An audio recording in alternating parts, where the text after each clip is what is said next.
Hello, welcome to another tutorial. Today I'm going to show you how I made these into those little pieces on my wall with the Chanel logo.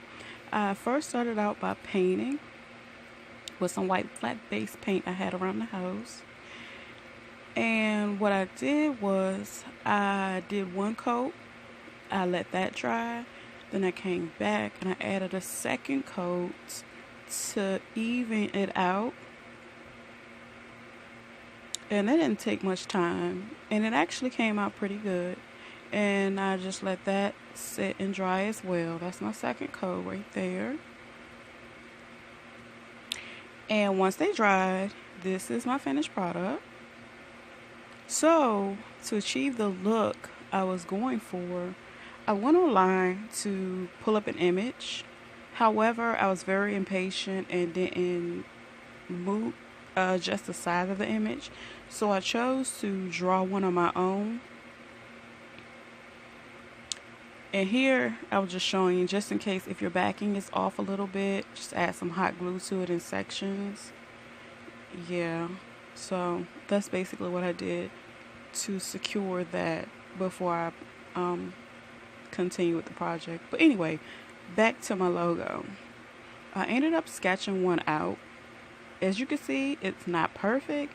However, I would have, if I choose to do this again, I would definitely go in and play with the image and cut one out as opposed to making one, because it would come out much better. But anyway, this is mine that I created. And what I did was I basically cut out the image and left the outer part to work with, if that makes sense. But yeah, so basically I just cut the two C's and I cut the little O in the middle and placed that on top of my canvas. Now, I did use tape initially. However, tape was a horrible idea because what happened was that little bit of tape will make it hard to get the glitter off. So eventually I ended up having to go back and touch up paint around mine. So use tape at your own. Just like, But anyway, so yeah, I went back in. I went in with my Mod Podge, and I just basically work around the image.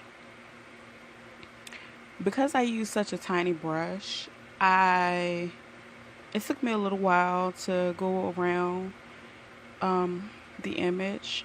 And what I eventually started doing, once I got halfway through the image, I started adding my glitter because I did not want any of it to dry on me. As you can see, I started adding as I went on, which was not a bad idea. If you use a bigger brush, you can go faster.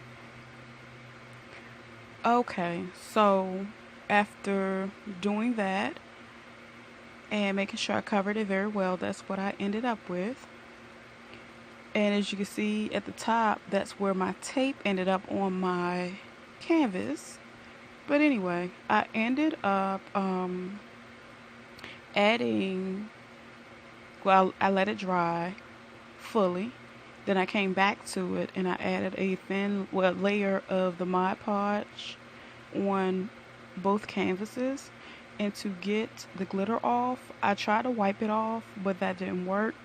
So what I ended up doing was going around lightly with some more white paint, and then I let that sit and dry before I was able to hang my picture up.